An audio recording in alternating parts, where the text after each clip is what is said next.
igenekerezo rya mbere ntwarante ni umunsi wahariwe gukinga ibiza ku isi. Rero Uburundi uno mwaka wa 2023 ku nshuro igira 14 turiko turahimbaza uyu munsi mukuru mpuzamakungu wahariwe gukinga mu gihe cy'ibiza n'isibe. Uburundi bwinjiye mu ishirahamwe mpuzamakungu twita Organisation Internationale de la Protection Civile mu mwaka wa 2009. Guhera uwo mwaka rero twashe dutangura guhimbaza uyu munsi.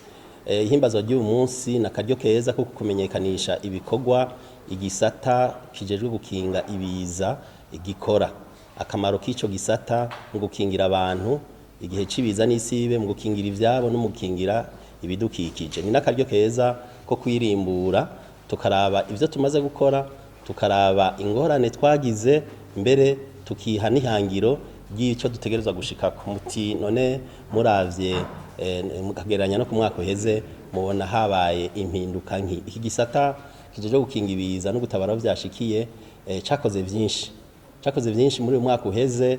Usivye akazi ka misi yose ko kuzimya no guhangana n'imiriro y'ivyaduka byo gutabara mu gihe hari amasanganya yo mwibarabara canke abaguye mu binogo canke naho abatwawe n'amazi, hariho ibindi bikorwa twakoze bikomeye cane dufatikanije n'amashirahamwe nka Oxfam. Ku mwaka uheze twarasubirije amazi mu nda yago ngo n'uruzi rwa Kajeke, aho rwama rusesa rugaca ruja kuzura imva z'abitavye Imana bashinguwe mu itongo ry'abafuye ku mpanda. Ico gikorwa rero cabaye igikorwa ciza kuko abantu bashinguye ababo muri itongo ry'abapfuye ryo ku mpanda ntibagifise umutima uhagaze ngo ababo amazi yakajeka arasubira kubazura. Twarakoranye na OIM aho twasanuye ikimanga cari giteye ubwoba, ikimanga kinini cyane muri quartier ya Gasekebuye, ni muri commune yo mu gisagara ca Bujumbura Muha. Aho rero nibarabara ryinjira rigasohoka muri iyo quartier ryagira rishikirwe, aho mbere n'ingo z'imihana yari kuri yegereye ico kimanga yari yatanguye gukorokera muri ico kimanga. Uno munsi rero ku banyagasekebuye na cyane abegereye ico kimanga baranezerewe ico gikorwa twakoze. Twarakoze kandi igikorwa ciza mu Rumonge, aho Ecofo Mugomere yagira ibomogwe n'ikimanga c'amazi. Amazi yabaye menshi y'imvura acaca ikimanga kinini, hanyuma rero twaratabaye iryo shure, twaratabaye mbere n'ikibanza cyo gushinguramwe abantu cegera iryo shure. Twabikoranye na OIM rero no munsi tukaba twishimira ico gikorwa, abana bariga, ishuri irakingiye. Twarabandanije mu ntara ya Rutana, aho twasubije amazi mu nda yago uruzi Musasa. Tukaba twakoraniye hamwe, twabikoranye na Oxfam hamwe na OIM. OIM rero yaradufashije cyane muri urwo ruzi gusubiramwo no kunagura imashini zo kuvomera muri ico kiyaya, ko bari basanzwe baharima umuceri. Hanyuma kubera amazi yuzura ya Musasa agasesa, bari barahevye kurima ico gitegwa c'umuceri, bikaba vyatuma mbere umwimbu ugabanuka, ariko no munsi bakaba bagiye gusubira gufungura umuceri. Twarabandanije ibikorwa turiko turakora mu ntara ya Gitega, ku mugwa mukuru w'intara ya Gitega, aho twasanuye ikimanga turiko turagiheraheza. Ivyo bikorwa bizoherana no ku kwezi kwa gatatu, aho ni muri quartier ya Mushasha.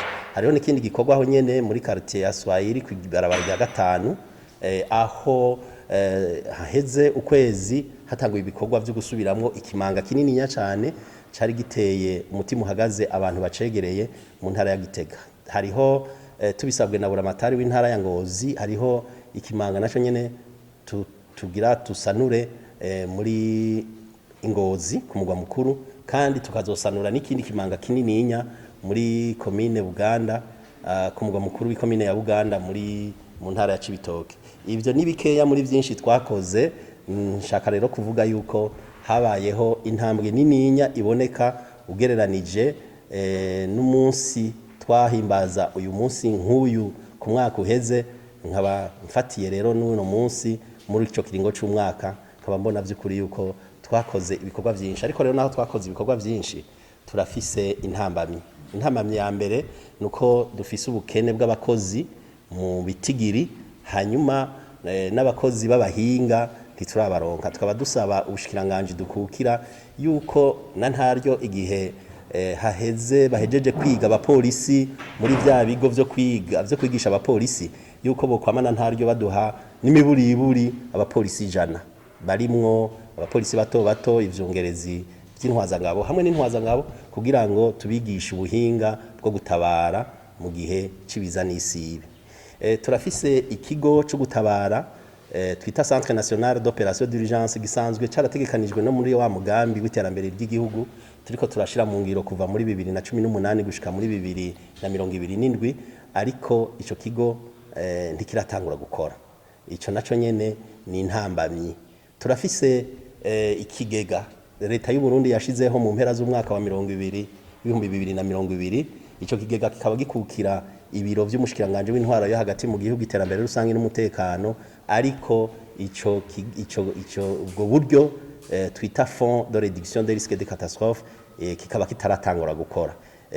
Ubwo buryo nibwo rero bwogenda gukora no mu makomine kubera yuko hari ibikorwa vyinshi byo mu makomine bisaba yuko vyokorwa kugira ngo abantu babe ahantu hakingiye ibiza n'isibe.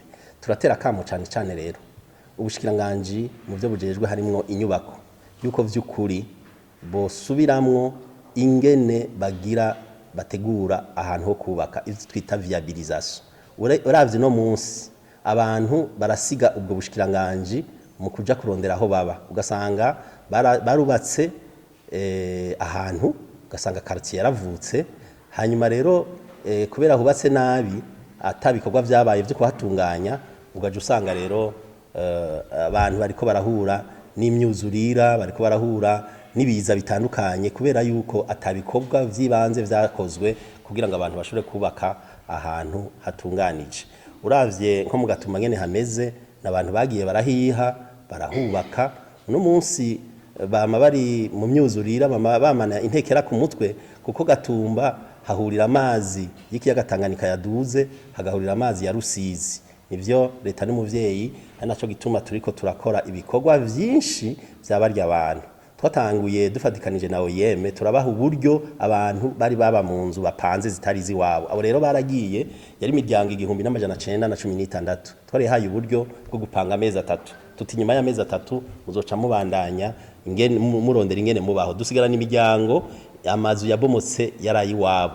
Abo bantu nabo nyene n'ibitigiri vyinshi bari mu masite ya Maramvya Sobere, Mafubo na Kinya ya kabiri, aho ni muri komine Mutimbuzi. Turafise n'imiryango myinshi naho nyene muri komine ya Rumonge, turafise n'imiryango myinshi yahunze yataye izabo kubera amazi yaduze yo muri komine Nyanzarake mu ntara ya Makamba. Ico dusaba cyane nuko nugusubiramwo twari twarabisavye ubushikiranganje mu byo bujejwe harimwo gushigikirana gufatana mu nda, bavugane n'ubushikiranganje bw'ibidukikije kugira ngo igice ca Mushasha ya mbere na Mushasha ya kabiri bahazingize, bavuge yuko ari ahantu abantu badagishobora kuba kuko n'uyu munsi haracariyo amazi. Hanyuma abataba muri ivyo bice, batava muri ivyo bice vya Mushasha ya mbere na Mushasha ya kabiri muri zone ya Gatumba, tuje tubafasha tubasubize iyo baje bava, tubahe uburyo bwo gushobora kubaho mu minsi ya mbere, hanyuma dusigarane mu masite b'abantu bava muri ivyo bice vya Mushasha ya mbere na kabiri, cyo twimvira ico twokora hamwe nabo dufasha kugira ngo bishoboka tububakire hamwe leta yatanga mu Rumonge, mu Kabezi no muri komine ya Mubimbi, ariko twubakira abantu dushobora kubakira bakeya, abandi nabo basubire mu zabo. Ico gikorwa kizokurikirana no gushiraho ivyo twita amadige, ni kuduza inkombe z'uruzi Rusizi, aho ku birometero 2 hirya no hino y'uruzi rwa Rusizi tugiye kubaka ayo madige. Ivyo rero bikazofasha ko amazi azoca guma mu nda y'ugo ruzi ntasubire gutera abantu. Uburyo bwo kubikora ibihumbi 350 vy'amadolari y'abanyamerika burahari ku mugambi turiko turashira mu ngiro na PNUD. Ikivugo si twebwe tugitora, ishira hamwe mpuzamakungu ryo gukinga ibiza n'isibe twita Organisation Internationale de la Protection Civile. Uburundi bwinjiye muri ryo nkuko nabivuze mu mwaka wa 2009, niryo ryamana ntaryo ritanga icivugo c'umwaka, aho no munsi isi yose irikihimbaza uyu munsi mukuru mpuzamakungu kuri ico civugo nyene catanzwe n'iryo shirahamwe mpuzamakungu risanzwe riri Geneve mu gihugu ca Suisse. Twamana ntaryo turiko turigisha abantu gukoresha ajya amacupa yo kuzimya kugira ngo iyo hadutse umuriro abantu babe barazimya mu kurindira yuko abahinga bo mu gisata kijejwe kuzimya imiriro y'ivyaduka bashika.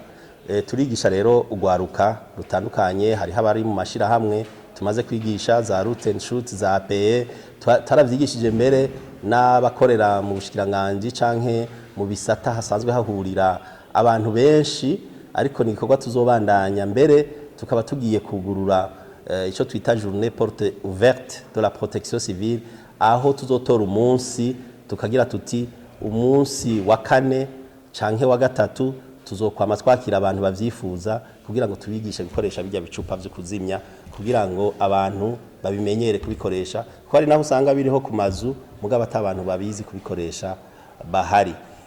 Hariho n'igikorwa gikomeye abantu bari bakwiye kwitaho cyo kwegera ry'amashirahamwe y'ubwishingizi kugira ngo bashobore gutabara igihe no kubashigikira igihe bagize ivyago bivuye kwihindagurika ry'ibihe canke ibiza. Abantu baratanguye ariko si benshi kugira ubwishingizi ku mazu, kandi ni ikintu ciza. Nakamo rero ntera abene gihugu kugira ngo bijukira ry'amashirahamwe y'ubwishingizi cyane cyane mu gukingira amazu yabo. Amamodoka yoyo ni nk'itegeko, ariko no mu bindi byose umuntu aba afise atunze mbere n'imirima harya ubundi bari bakwiye kuyishira mu mazu, murajya amazu y'ubwishingizi kugira ngo iyo batimbuye kubera ingaruka mbi zihindagurika ry'ibihe bashobore rero nabo kuronswa kibasahiriza mu gihe batimbuye kubera ryahindagurika ry'ibihe. Ico rero hariho ndetse n'ishirahamwe ry'ubwishingizi rihurikiyemwo ibihugu vyo muri Afrika byashizweho n'abakuru b'ibigo muri Afrika yitwa African Capacity Risk Capacity. Iryo rero ishirahamwe naho barishizeho abakuru b'ibihugu si ibihugu byinshi rero byamaze kugira ubwishingizi, ndetse n'u Burundi rukaba butarajamwo. Co bari ikintu ciza rero igihugu kigiyemwo mu bwishingizi bwo muri ico gisata kugira ngo habaye ibiza binini binini kugira ngo turonke ibyo gufashisha abantu. Hariho mbere n'igikoresho gisanzwe kiri muri PNUD na Banque Mondiale twita Post Disaster Need Assessment mu rurimi rw'icongereza, ni evaluation post catastrophe.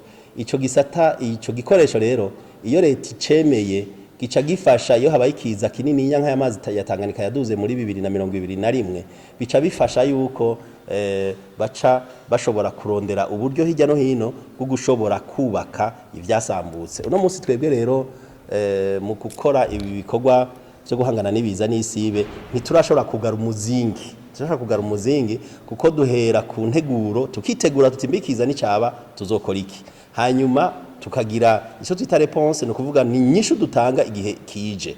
Iyo rero ikiza tumaze igihe turiko turatanga inyishu, hageraho dutangure bikorwa vyo kwinanata kugira ngo abantu basubire mu buzima barimwo imbere y'uko ico kiza kibashikira. Aho niho tusha tugarukira, ariko muzingi ntituba turawugara kuko hategerezwa guca hakurikira kubaka rero ivyasambutse. Kubaka ivyasambutse bisaba uburyo bwinshi, ari naco gituma rero twebwe tutarabishikako, ariko dufatikanije n'abadufasha twizere yuko tuzohava dukora n'ivyo bikorwa byo gusubira kubaka no gusanura ivyasambutse kubera ibiza n'isibe.